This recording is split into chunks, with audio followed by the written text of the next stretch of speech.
ವಿಸ್ತಾರ ವಾಹಿನಿ ವೀಕ್ಷಕರು ಮಂಜುನಾಥ್ ಭಟ್ ಗುರುಜಿ ಮಾಡುವ ನಮಸ್ಕಾರಗಳು. ಜೂನ್ ಮಾಸ ಭವಿಷ್ಯ ಧನುರಾಶಿ. ಧನುರಾಶಿಯಲ್ಲಿರ್ತಕ್ಕಂಥ ವ್ಯಕ್ತಿಗಳಿಗೆ ವಿಶೇಷವಾಗಿರ್ತಕ್ಕಂಥ ಚೈತನ್ಯ ಇರುತ್ತೆ. ಯಾಕೆಂದರೆ ಗುರುವಿನ ರಾಶಿ ಅಂತ ಹೇಳ್ತೀವಿ. ಗುರುವರು ಗೌರವವನ್ನು ಒಳ್ಳೇದು ಮಾಡ್ತಾನೆ. ಗುರು ಆರ್ಥಿಕ ಸಂಕಷ್ಟದಿಂದ ಪಾರು ಮಾಡ್ತಾನೆ. ಎಲ್ಲ ರೀತಿಯಲ್ಲೂ ಒಳ್ಳೇದು ಮಾಡ್ತಾನೆ. ಯಾಕೆಂದರೆ ಮಕ್ಕಳ ವಿದ್ಯಾಭ್ಯಾಸ ಬಗ್ಗೆ ತಾವು ಗಮನವಹಿಸಬೇಕು. ಮಕ್ಕಳ ವಿದ್ಯಾಭ್ಯಾಸ ಒಳ್ಳೇದಾಗ್ತದೆ. ಯಾಕೆಂದರೆ ಆ ಗುರುವಿನ ರಾಶಿ ಆಗಿರೋದ್ರಿಂದ ಸ್ವಲ್ಪ ನಿಧಾನ ಆಗುವಂಥ ಯುಗ. ಎಲ್ಲ ಕೆಲಸಗಳು ಸ್ವಲ್ಪ ನಿಧಾನ ಆಗ್ತದೆ. ಹಾಗೆ ನಿಮ್ಮ ಕೆಲಸಗಳು ಸ್ವಲ್ಪ ನಿಧಾನ ಆಗ್ತದೆ. ಮತ್ತು ವಿಕ್ರಮ ಸ್ಥಾನದಲ್ಲಿ ಶನಿ ಇರೋದ್ರಿಂದ ಯಾವುದೇ ಕೋರ್ಟು ಕಚೇರಿ ವ್ಯಾಜ್ಯ ವ್ಯವಹಾರದಲ್ಲಿ ಯಶಸ್ಸು ಸಿಗುವಂಥ ಯುಗ ಇರ್ತದೆ. ಗುರು 6ನೇ ಮನೆಯಲ್ಲಿ ಇರೋದ್ರಿಂದ ಎಲ್ಲ ರೀತಿಯಲ್ಲೂ ಕೂಡ ನಿಮಗೆ ಆ ರೋಗ ನಿರೋಧಕ ಅಂದರೆ ರೋಗ ಬರದೇ ಇರ್ತದೆ.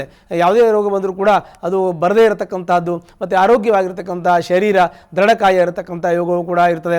ಮತ್ತು ಸ್ವಲ್ಪ ಮಟ್ಟಿಗೆ ಆರೋಗ್ಯದಲ್ಲಿ ಏನು ತೊಂದರೆ ಆಗ್ತದೆ ಅಂತಂದರೆ ರಕ್ತದ ಒತ್ತಡ ಹೆಚ್ಚಾಗ್ಬೋದು. ಅದನ್ನು ಸ್ವಲ್ಪ ಗಮನಿಸಿಕೊಳ್ಳೋದು ಭಾಳ ಮುಖ್ಯವಾದ ವಿಚಾರ ಆಗ್ತದೆ.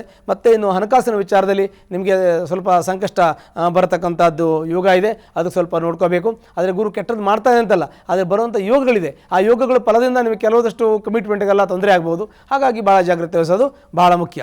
ಮತ್ತು ಚತುರ್ಥದಲ್ಲಿ ರಾಹು ಇರೋದ್ರಿಂದ ಮನೆ ವಾಸ್ತು ತೊಂದರೆ ಇರುವಂಥ ಸಾಧ್ಯತೆ ಇದೆ. ಹಾಗಾಗಿ ಮನೆ ವಾಸ್ತು ಬಗ್ಗೆ ಗಮನಿಸಬೇಕು. ಮನೆ ಕಟ್ಟುವವರು ಸರಿಯಾಗಿ ವಾಸ್ತು ಪ್ರಕಾರ ಮನೆ ಕಟ್ಟಬೇಕು. ಅದೇ ರೀತಿ ಸ್ಕೆಚ್ ಹಾಕಿ ನೀಟಾಗಿ ನಾವು ವಾಸ್ತು ರೀತ್ಯ ನಾವು ಮನೆಯನ್ನು ಕಟ್ಟಿದಾಗ ಆ ಗ್ರಹ ವಾಸ್ತು ನಿಮಗೆ ವಾಸ್ತುವಿನ ಅನುಗ್ರಹದಿಂದ ನಿಮ್ಮ ಮನೆಯಲ್ಲೂ ಕೂಡ ಸುಖ ಸಮೃದ್ಧಿ ಶಾಂತಿ ಧನಕನಕ ಐಶ್ವರ್ಯಗಳು ದೊರಕುವಂಥ ಯೋಗಗಳು ಪ್ರಾಪ್ತಿಯಾಗ್ತದೆ. ಹಾಗಾಗಿ ಮನೆಗೆ ಭಾಳ ಮುಖ್ಯವಾಗಿರ್ತದೆ ವಾಸ್ತು. ಮನುಷ್ಯನಿಗೆ ಜೀವಕ್ಕೆ ರಕ್ತ ಎಷ್ಟು ಮುಖ್ಯನೋ ಅಷ್ಟೇ ಮನೆಗೆ ವಾಸ್ತು ಮುಖ್ಯವಾಗಿರ್ತದೆ. ಹಾಗಾಗಿ ವಾಸ್ತು ಸಲಹೆಯನ್ನು ತೆಗೆದುಕೊಂಡು ಮನೆ ಕಟ್ಟಿದವರು ಯಾರಾದರೂ ವಾಸ್ತುವನ್ನು ಸ್ವಲ್ಪ ನೋಡ್ಕೊಳ್ಳಿ. ವಾಸ್ತು ಚೆನ್ನಾಗಿದೆಯಾ ಇಲ್ವಾ ಅಂತೇಳಿ ಸಣ್ಣ ಪುಟ್ಟ ಬದಲಾವಣೆ ಇದ್ದರೆ ತಾವು ಮಾಡ್ಕೋಬೇಕು. ಮನೆ ಒಡೆದು ಕಟ್ಟೋದೇನು ಬೇಕಾಗಲ್ಲ.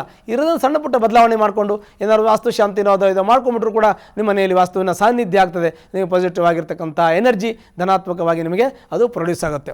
ಅಲ್ಲದೆ ನಿಮಗೆ ಕೆಲವೊಂದಷ್ಟು ಟೆನ್ಷನ್ನು ಸ್ಟ್ರೆಸ್ಗಳಿರ್ತದೆ, ಮಾನಸಿಕ ಒತ್ತಡಗಳಿದೆ. ಅದರಿಂದ ನೀವು ಹೊರಗಡೆ ಬರಬೇಕು ಅಂತ ಚಿಂತನೆ ಮಾಡ್ತೀರಿ. ನಿಮಗೆ ಈ ಒಂದು ಆಸ್ತಿ ವಿಚಾರದಲ್ಲಿ ಸ್ವಲ್ಪ ತೊಂದರೆ ಇದೆ. ಆಮೇಲೆ ಹಣಕಾಸಿನ ವಿಚಾರದಲ್ಲಿ ತೊಂದರೆ ಇದೆ. ಫ್ಯಾಮಿಲಿ ವಿಚಾರದಲ್ಲಿ ತೊಂದರೆ ಇದೆ. ಇವೆಲ್ಲವನ್ನು ಹೊರಗಡೆ ಬರೋದು ಹೇಗೆ ಅಂತ ಯೋಚನೆ ಮಾಡ್ತಾ ಇದ್ದೀರಿ. ಇದಕ್ಕೆಲ್ಲ ಕುಂತು ಮಾತಾಡಬೇಕು. ಆಸ್ತಿ ವಿಚಾರದಲ್ಲಿ ಕುಂತು ಮಾತಾಡಿ, ಹಣಕಾಸಿನ ವಿಚಾರದಲ್ಲಿ ಕುಂತು ಮಾತಾಡಿ, ದಾಂಪತ್ಯದಲ್ಲಿ ಕುಂತು ಮಾತಾಡಿ. ನೀವು ಮಾತೇ ಮಾಣಿಕ್ಯ. ನೀವು ಮಾತಾಡಿದ್ರಿಂದ ಎಲ್ಲ ಕೆಲಸ ಬರೀ ಬಗೆಹರಿತದೆ. ಆದರೆ ಮಾತಾಡೋಕ್ಕೆ ಹಿಂದೆ ಮುಂದೆ ನೋಡಬಾರ್ದು. ಮಾತಾಡಬೇಕು. ಆಡುವಾಗ ಯಾರ ಹತ್ರ ಹೆಂಗೆ ಹೇಳಬೇಕು, ಯಾಕೆ ಹೇಳಬೇಕು, ಎಲ್ಲಿ ಹೇಳಬೇಕು, ಎಲ್ಲಿಬಾರ್ದು ಎಲ್ಲವನ್ನು ಕೂಡ ನೋಡ್ಕೊಂಡು ಮಾಡಿದಾಗ ನಿಮ್ಮ ಜೀವನದಲ್ಲಿ ಸುಭಿಕ್ಷ ಉಂಟಾಗ್ತದೆ. ಅದಲ್ಲದೆ 10ರಲ್ಲಿ ಕೇತು ಇದ್ದಾನೆ. ಕೆಲಸದಲ್ಲಿ ಅಡಚಣೆ ಇದೆ. ಪ್ರಮೋಷನ್ಗೆ ತೊಂದರೆ ಇದೆ. ನೀವು ಮಾಡೋ ಕೆಲಸದಲ್ಲೂ ಕೂಡ ಮೇಲಾಧಿಕಾರಿಗಳಿಂದ ತೊಂದರೆ ಇದೆ. ಜೊತೆ ತೊಂದರೆ ಇದೆ. ಹೀಗೆ ನಾನಾ ವಿಧವಾಗಿರ್ತಕ್ಕಂಥ ಪ್ರಾಬ್ಲಮ್ಗಳು ಕಷ್ಟಗಳು ಕೂಡ ಪರಿಹಾರ ಆಗುವ ಸಾಧ್ಯತೆ ಇದೆ. ಹಾಗಾಗಿ ಜಾಗ್ರತೆ ವಹಿಸಿ.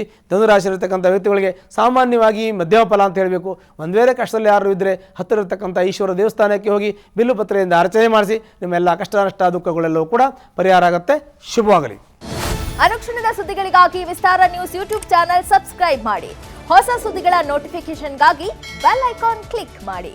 ಲೇಟೆಸ್ಟ್ ಅಪ್ಡೇಟ್ಸ್ಗಾಗಿ www.vistaranews.com ವೆಬ್ಸೈಟ್ಗೆ ವಿಸಿಟ್ ಮಾಡಿ. ಅಂಗೈಯಲ್ಲೇ ಜಗತ್ತಿನ ಸುದ್ದಿ ತಿಳಿಯಲು ವಿಸ್ತಾರ ನ್ಯೂಸ್ ಕನ್ನಡ ಆಪ್ ಡೌನ್ಲೋಡ್ ಮಾಡಿ.